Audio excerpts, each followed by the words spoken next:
Hello everyone, welcome to the HardReset channel, and today I'm going to show you tips and tricks for your iPhone 16e camera.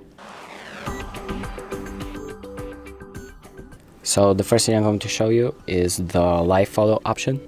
So here on the top right you have this little circle icon right here, which allows you to enable live photos.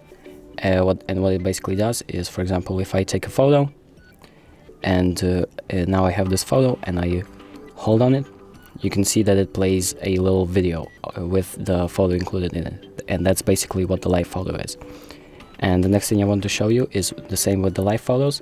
Once you've taken a live photo, you can click on the top left over here on this live icon, and you have all of these live photo options. So for example, you have a loop, which basically just loops the live photo like this, and you have all of these other options, and also, for example, long exposure, which basically just takes the live photo and turns it into a single long exposure image. And you can also turn the live photo off if you'd like. And the next thing I want to show you is the filters.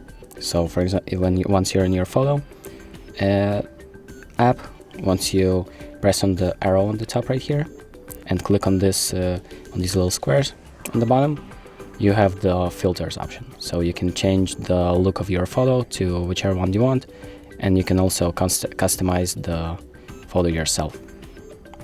And once you take a photo, it will change the look of that photo. So the next thing I'm going to show you is the grid and the leveler for the camera app.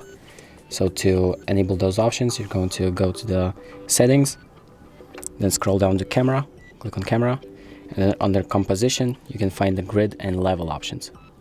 So you can, if we enable both of those, you can see that now a grid has appeared on my camera view, and there is also now like a little plus icon, which shows me the level of which I'm holding my phone.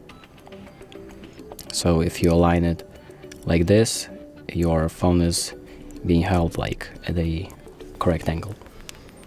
And that's about it. Thank you for watching. I hope this video helps, and make sure to like and subscribe.